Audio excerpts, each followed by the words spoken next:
Kimball, could I ask you a quick question? Please. You are experiencing various vernacular music forms through this whole 88 concert tour. Have you been able to distill a certain pattern? For example, with visual arts, there is such a thing as tribal art, and actually there's a connection with most countries, Western, Eastern. I see. Is there a similar phenomenon for musical notes? I suppose, yeah. Yeah, I mean, like a simple folk music, you know, it's, I mean, like the obvious part is that simple folk melodies are sung more than instrumental.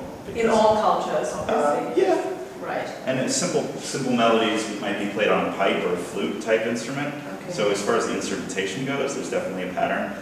They tend to be repetitive in nature, and they just tend to be simple line melodies. So you're not dealing with, you know, piano is not folk music because it's a, you know, it has all these different things going on. Yeah, this is more of sort of an art music, I guess you'd call it. So that's the main thing: single line, simple melody, like a chant, you know, like primitive music.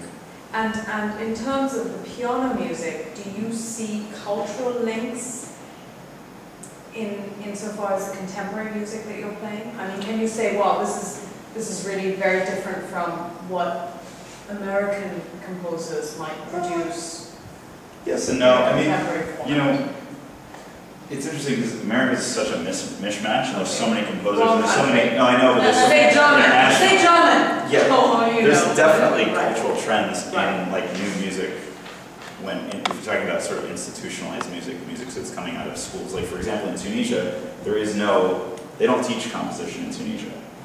So actually, I'm trying to sort of mentor some of the younger people who are interested in composing. They actually don't even encourage it in the schools. It's a very... So you just follow? You follow the music that you play other people's music. Composition's kind of like put to the side. Yeah, I mean, you have to look at the whole country though too. I mean, that would be for the Western classical part of Tunisia, which there is a lot. They really work on the French system in general, without minus the composition part. But they also played a lot of Turkish music there, and within that realm, there's a little bit more encouragement of composition, but still not so much. So somebody like Jalloul, who's the finance minister, his music actually, that happened to be a Tunisian folk melody, but he's not really treating it in a Tunisian fashion. The melody is Tunisian, but he's playing it in like a virtuosic piano style, which is a totally Western European and he's style. presumably sophisticated and Western educated and, you know. Yeah, right? even though he's from Tunisia, yeah. So it's sort of like the mix of the two. So that's what's interesting about like a folk melody within this more, you know, he's not uber sophisticated when it comes to music, but there is a generally it's a European-based thing. Yeah, oh no, it's an effective piece. Yeah, and then the Michael Harrison piece with the Indian melody, that's interesting because that's really sort of came out of like an American minimalist tradition, musically speaking. You know, just pieces that they just kind of repeat the same. I don't know if you're familiar with music like by Philip Glass, people like that. Minimalism, just where you take just the bare essentials and just play them over and over again. It's kind of like a hypnotic, trance-like effect.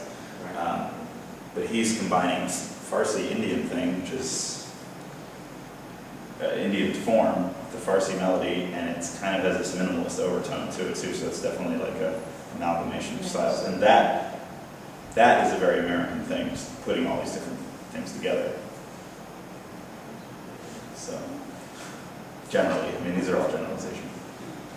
So, excellent question. No one's ever asked that before. So one of the features of the 88 concert tour is that many of the concerts I've composed pieces for the concert dedicated to the host or somebody that the concert is dedicated to, and the way I've composed these is by taking the names of the people and having each letter of the name correspond to a musical note. This tradition's been going on for hundreds of years. Bach did it all the time with his name, B-A-C-H. And in the German musical alphabet, B is a B flat, A is A, C is C, and H is a B natural. Other composers have used slightly different systems. I sort of have a system that I've developed. What's been interesting about this system is though, since I've worked with a lot of kids and worked with a lot of situations in different humanitarian contexts, it's a great tool for teaching composition, because somebody of any age, whether they've played music before or have not played music before, they can learn to spell their own name in musical letters and then play it on the piano or on their instrument or whatever. And if they're a little bit more developed, then you can sort of take them the next step. So I just want to give an example of this from a student in Kabul, Afghanistan, which is, just to give you a little background, there's a school there in Kabul, it's called the Afghanistan National Institute of Music. Before 2001, the Taliban had banned music completely, so there was no musical infrastructure in Afghanistan at all. A man named Ahmed Sarmas, who's the only Afghan to get a doctorate in music, decided that he wanted to start a music school in Kabul and start to rebuild the musical infrastructure of Afghanistan.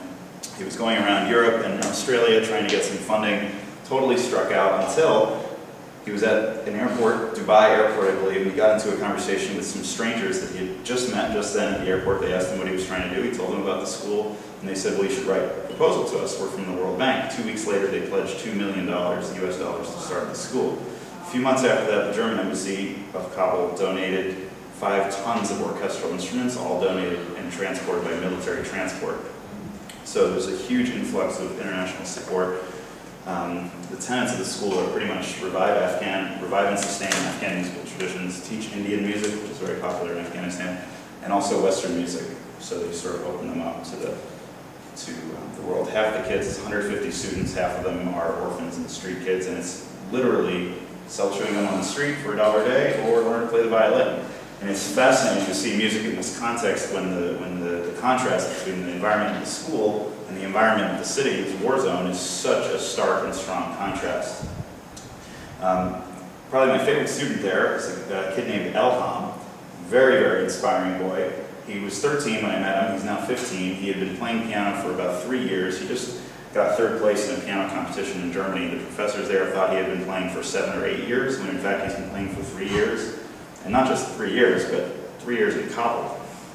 You know, growing up in a war zone and practicing Bach and practices Bach every day. So I want to play you the Elham Prelude. I had taught him this compositional system, and so his name is Elham. And so this is a composition that he wrote based on his own name. It's actually the first composition that he wrote ever in his life. He was 15, and I just found it very moving, so here we go.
He's just engaged on a deep level, just like that. So it makes it, when you work from that place all the time, you make a lot of progress because you're so involved.